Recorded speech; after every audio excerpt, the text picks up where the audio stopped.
500 साल के लंबे संघर्ष के बाद आखिरकार अयोध्या के राम मंदिर में रामलला की प्राण प्रतिष्ठा पूरी हो गई है। 22 जनवरी को करोड़ों हिंदुओं राम भक्तों का ख्वाब पूरा हो गया है। अयोध्या और राम मंदिर से जुड़ी पूरी कहानी को जानने के लिए आपको फ्लैशबैक में चलना होगा, यानी 500 साल पीछे जाना होगा। अयोध्या नगर यानी कि हजार किस्से कहानियों का शहर, राजा दशरथ, राम लक्ष्मण, माता सीता, हनुमान और डरावने राक्षस। इतिहास हमें बताता है कि इस नगर को लेकर कई बार युद्ध हुए, साजिशें हुई। अयोध्या की इसी पावन भूमि पर रामलला का जन्म हुआ था। उनकी लीलाएं, चमत्कार और अवतार के भावपूर्ण किस्से कौन नहीं जानता। आज वही अयोध्या गुलजार है। रामनगरी अयोध्या राम भक्तों के लिए तैयार है। अब आपको राम मंदिर का पूरा इतिहास जानने के लिए फ्लैशबैक लिए चलते हैं। बात 1500 ईस्वी की है। वो धरती जो भारतवर्ष प्राचीन काल में चंद्रगुप्त, अशोक, विक्रमादित्य जैसे महान योद्धाओं और राजाओं की भूमि थी। मध्यकाल आते आते इस भारत के हिंदू राजा कमजोर और फूट के शिकार हो चुके थे। इसी मौके का फायदा उज्बेकिस्तान से आए आक्रमणकारी ने उठाया। नाम था जहीरुद्दीन मोहम्मद उर्फ बाबर। 1526 में बाबर ने हिंदुस्तान में मुगल सल्तनत की नींव डाली। आगरा को उसने राजधानी बनाया। 2 साल ही गुजरे थे, बाबर की नजर उसी अयोध्या पर गई जहां राम जी का जन्म हुआ था। बाबर ने सेनापति मीर बाकी को हिंदुओं के इस पवित्र मंदिर को तोड़ने का फरमान जारी कर दिया। 1528 में मीर बाकी ने उस मंदिर को तोड़ दिया जहां हिंदू सदियों से राम की पूजा किया करते थे। इस विदेशी आक्रमणकारी ने उसी मलबे से उसी जगह पर एक मस्जिद खड़ी कर दी। नाम दिया बाबरी मस्जिद। हिंदुओं को इससे बड़ा आघात पहुंचा। वो चाहते थे कि इस राम मंदिर का फिर से निर्माण हो। रामनवमियां गुजर गई, कई दिवाली आकर चली गई। ये नगर कभी नहीं रोशन हुआ। 200 से 250 साल गुजर गए। समय ने करवट ली। 1857 आते आते मुगलों का सूरज डूब चुका था। हिंदुस्तान की सरजमी पर यूरोप से आए अंग्रेजों का उदय हुआ। कहा जाता है कि 1857 में अयोध्या में डेरा डाले रहने वाले साधु संतों, वैरागियों ने बाबरी मस्जिद के बाहरी हिस्से पर कब्जा करके चबूतरा बना लिया और भजन पूजन शुरू कर दिया। इनका मस्जिद में आने वाले नमाजियों से टकराव होने लगा। बाबरी मस्जिद के एक कर्मचारी मौलवी मोहम्मद असगर ने 30 नवंबर 1858 को लिखित शिकायत की। हिंदू वैरागियों ने मस्जिद से सटाकर एक चबूतरा बना लिया और मस्जिद के दीवारों पर राम राम लिख दिया है। 1859 में अंग्रेजों ने एक रास्ता निकाला। उन्होंने झगड़े वाली जगह को 2 हिस्सों में बांट दिया। मुसलमानों को मस्जिद के अंदर का हिस्सा दे दिया गया, वहीं हिंदुओं को बाहर चबूतरे के पास पूजा करने की इजाजत मिली। लेकिन अंग्रेजों की ओर से किया गया ये इंतजाम ज्यादा दिन तक नहीं चल सका। साल 1885 में निर्मोही अखाड़े के महंत रघुवर दास ने रामलला का पहला मुकदमा अंग्रेज साहबों को कचहरी में दाखिल किया। अपनी अर्जी में उन्होंने 17 बाय 21 फीट लंबे चौड़े चबूतरे को जन्मस्थान बताया और वहीं पर मंदिर बनाने की अनुमति मांगी। उन्होंने दलील दी कि मंदिर जरूरी है ताकि पुजारी और भगवान दोनों धूप, सर्दी और बारिश से बच सकें। लेकिन इस फरियाद पर कोई सुनवाई नहीं हुई। आखिरकार 1947 में देश आजाद हो गया। इसी के साथ ही हिंदुओं के मन में राम लहर एक बार फिर से दौड़ पड़ी। अयोध्या के संत वैरागी आजाद देश में रामलला का मंदिर देखना चाहते थे। मौका देखकर हिंदुओं ने चबूतरे पर फिर से मंदिर निर्माण करना चाहा, लेकिन फैजाबाद के सिटी मजिस्ट्रेट शफी ने इस कोशिश को खारिज कर दिया। मामला ठंडा पड़ा, लेकिन हिंदुओं का टकराव जारी रहा। साल 1950 में भारत का संविधान अमल में आया।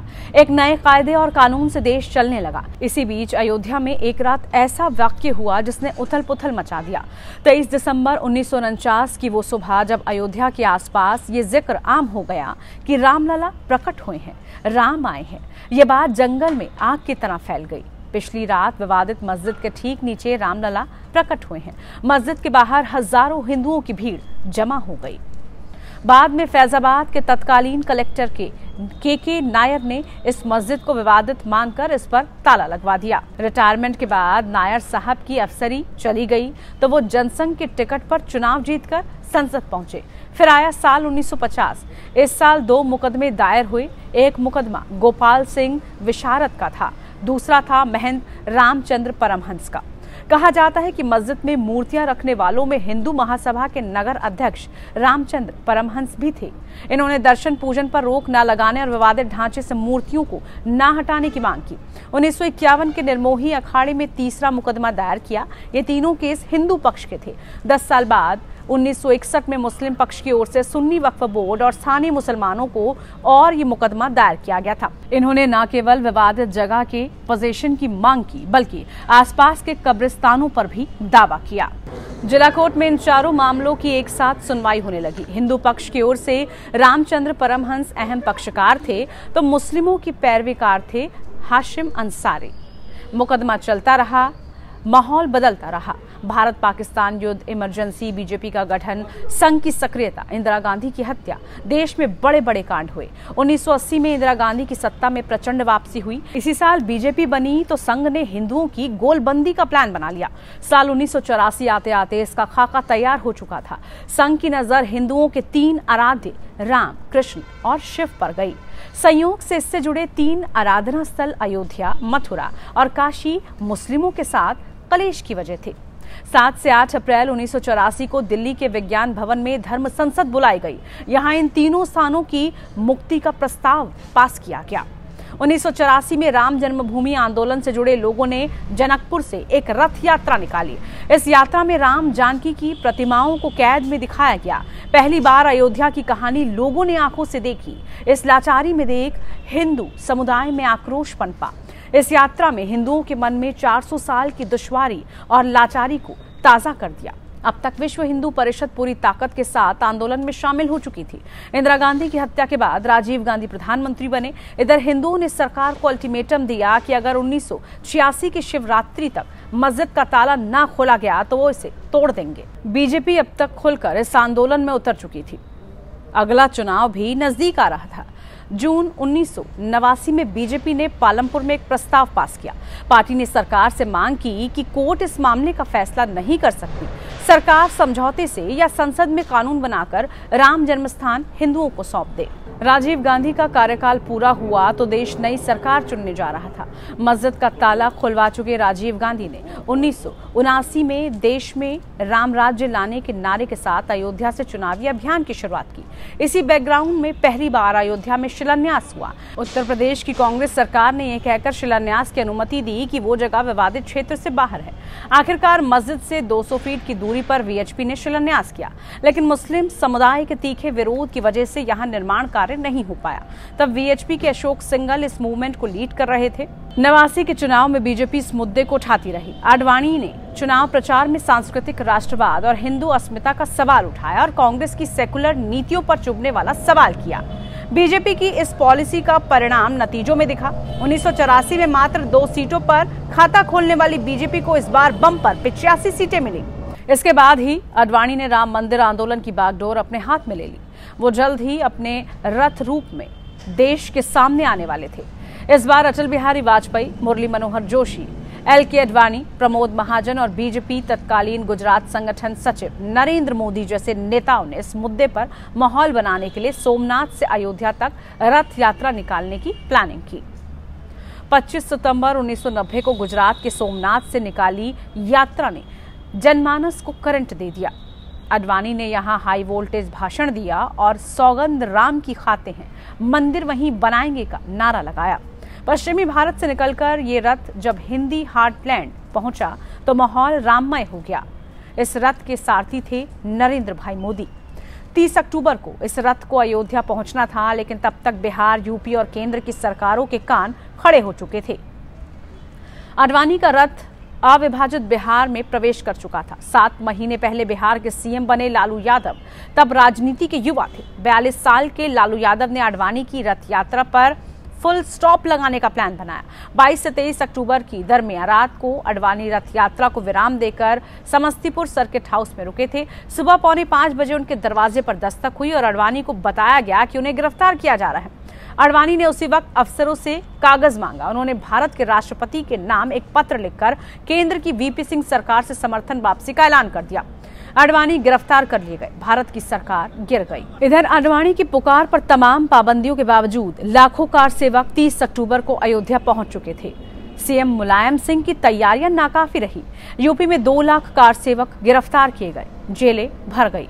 वीएचपी ने 30 अक्टूबर को सुबह 9:44 पर राम मंदिर निर्माण कार्य शुरू करने का ऐलान किया। पुलिस को चकमा देने के लिए अशोक सिंघल वेश बदलकर अयोध्या पहुंचे थे। 30 अक्टूबर को अयोध्या में घमासान हुआ। अर्धसैनिक बलों को गोली चलानी पड़ी। गुंबद पर झंडा फहराते हुए 2 कार सेवक जान दे गए। 3 ने नींव खोदते हुए प्राण त्याग दिए। कार सेवक गर्जना कर रहे थे, रामलला हम आए हैं, मंदिर यहीं बनाएंगे। आखिरकार प्रशासन ने गोली चलवाई। गोलियां सरयू नदी के पुल पर मौजूद कार सेवकों पर चली। यहां 20 कार सेवक मारे गए। तफ्तीश इस आंकड़े को ज्यादा भी बताती है। इस घटना से मुलायम सिंह को हिंदुओं की तीखी आलोचना झेलनी पड़ी। दिसंबर 1992 में फिर से कार सेवा का ऐलान किया गया। सीएम कल्याण सिंह ने सुप्रीम कोर्ट में हलफनामा दिया कि उनकी सरकार मस्जिद को कोई नुकसान नहीं होने देना चाहती। लेकिन 6 दिसंबर 1992 को वीएचपी, बजरंग दल और शिवसेना समेत दूसरे हिंदू संगठनों के लाखों कार्यकर्ताओं ने विवादित ढांचे को गिरा दिया और मस्जिद की एक-एक ईंट उखाड़कर मलबे पर अस्थायी मंदिर बना दिया। इस दौरान लाल कृष्ण आडवाणी, मुरली मनोहर जोशी आसपास ही मौजूद रहे। वहीं दूसरी तरफ विनय कटियार, उमा भारती, साध्वी रितंबरा कार सेवकों का जोश बढ़ा रही थी। खैर, बाबरी मस्जिद टूटने के बाद देश में अभूतपूर्व उन्माद का दौर देखने को मिला। मुंबई, दिल्ली, भोपाल समेत कई शहरों में दंगे हुए। अयोध्या भी नफरत की आग में झुलसी। आडवाणी, जोशी, उमा भारती समेत दिग्गज नेता अरेस्ट कर लिए गए। हिंसा में सैकड़ों मौतें हुई। जनवरी 1993 में केंद्र ने कानून बनाकर विवादित परिसर और आसपास के लगभग 67 एकड़ जमीन को अधिकृत कर लिया। हाईकोर्ट में मुकदमे की सुनवाई होने लगी। हाईकोर्ट ने मालिकाना हक तय करने के लिए 2003 में पुरातत्व विभाग से बाबरी मस्जिद और राम चबूतरे के नीचे खुदवाई कराई। इस रिपोर्ट में कहा गया कि इसके नीचे 10वीं सदी के मंदिरों के सबूत मिले हैं। आखिरकार 2010 में वो मौका आया जब इलाहाबाद हाई कोर्ट ने इस मामले में पहला फैसला दिया। कोर्ट ने जमीन मामले के 3 पक्षकारों के बीच बांट दी। तीनों जजों ने परिस्थिति के मुताबिक साक्ष्यों के आधार पर यह माना कि रामलला का जन्म वहां पर हुआ होगा जहां मस्जिद के बीच वाली गुंबद है। फैसले में जमीन रामलला विराजमान को दे दी गई। नजदीक के राम चबूतरे और सीता रसोई की जमीन निर्मोही अखाड़े को दे दी गई, जबकि बाकी बची 1/3 जमीन सुन्नी वक्फ बोर्ड को दे दी गई। लेकिन अदालत का यह फैसला तीनों ही पक्षकारों को नामंजूर था। मई 2011 में सुप्रीम कोर्ट इस फैसले पर रोक लगा दी। साल 2014 में नरेंद्र मोदी की सरकार आई तो राम मंदिर फिर सुर्खियों में आया। विपक्षी बीजेपी पर तंज कस रहे थे, मंदिर वहीं बनाएंगे लेकिन तारीख नहीं बताएंगे। 2017 में मामले को कोर्ट के बाहर सुलझाने की कोशिश तो हुई, लेकिन कोशिशें कामयाब नहीं हो पाई। मई 2019 में नरेंद्र मोदी दूसरी बार देश के प्रधानमंत्री बने। इधर सुप्रीम कोर्ट ने 6 अगस्त 2019 से इस मामले की रोजाना सुनवाई शुरू कर दी। 9 नवंबर 2019 को अयोध्या पर फाइनल फैसला आया। सुप्रीम कोर्ट ने कहा कि संपूर्ण 2.77 एकड़ विवादित जमीन पर हक हिंदुओं का है। अदालत ने मुस्लिम पक्ष को मस्जिद निर्माण के लिए एक दूसरी अहम जगह पर 5 एकड़ जमीन देने का आदेश सुना दिया। 5 अगस्त 2020 को वो पल आया जब प्रधानमंत्री नरेंद्र मोदी ने राम मंदिर निर्माण के लिए भूमि पूजन किया। और अब 22 जनवरी 2024 को प्रधानमंत्री नरेंद्र मोदी की मौजूदगी में पूरे विधि विधान के साथ राम मंदिर में रामलला की प्राण प्रतिष्ठा संपन्न हुई और इसके साथ ही 500 साल का लंबा इंतजार आखिरकार खत्म हुआ। आपको ये वीडियो कैसी लगी कमेंट करके कमेंट बॉक्स में जरूर बताइए। साथ ही इस वीडियो को लाइक कीजिए, शेयर कीजिए और आप देखते रहिए टाइम्स नाउ भारत डिजिटल। नमस्कार।